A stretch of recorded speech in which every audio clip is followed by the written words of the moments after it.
Hello बच्चों, so let's understand the question first. A weight lifter lifts 300 kg from the ground to a height of 2 meter in 3 seconds. Then the average power generated by him. So यहाँ पर बच्चों एक weight lifter है जो 300 kg के मास को ऊपर ले जा रहा है. कितनी हाइट तक? ये हाइट दे रखी है हमको 2 मीटर और इस प्रोसेस में उसको जो टाइम लगा डेट इज 3 सेकेंड. सो हमसे पूछा है what is the average power generated by him.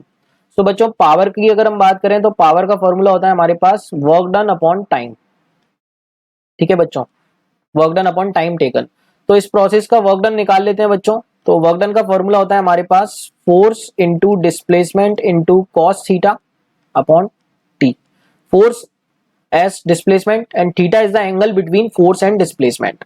So बच्चों कितना फोर्स लगाना पड़ेगा अगर हम इस ब्लॉक का फ्री बॉडी डायग्राम बनाएं तो कितना फोर्स लगाना पड़ेगा इसको ऊपर उठाने के लिए, जितना इसका नीचे की तरफ वेट है. और इसका वेट कितना है बच्चों? इसका वेट कितना होगा? अगर इसका मास है तो mg इसका वेट होगा. तो एग्जैक्टली mg फोर्स लगाना पड़ेगा इसको जस्ट उठाने के लिए. तो यहाँ पर हम फोर्स ले सकते हैं mg और डिस्प्लेसमेंट हमको बच्चों दे रखी है 2 मीटर कॉस थीटा. थीटा हम देख सकते हैं बच्चों, फोर्स हमने ऊपर की तरफ लगाया और डिस्प्लेसमेंट भी ऊपर की तरफ है तो थीटा कितना हो जाएगा 0 डिग्री. सो दोनों के बीच का एंगल 0 डिग्री हो जाएगा अपॉन टाइम. बच्चों हमको क्वेश्चन में दे रखा है 3. So let's substitute the values now. So 300 into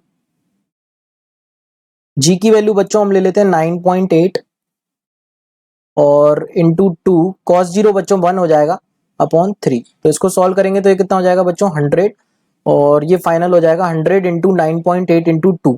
तो बच्चों इसको हम सॉल्व करेंगे तो हो जाएगा 1960 वॉट. सो फोर्थ ऑप्शन यहाँ पे बच्चों हमारा करेक्ट हो जाएगा 1960 what. I hope you got the concept. Thank you so much and all the very best.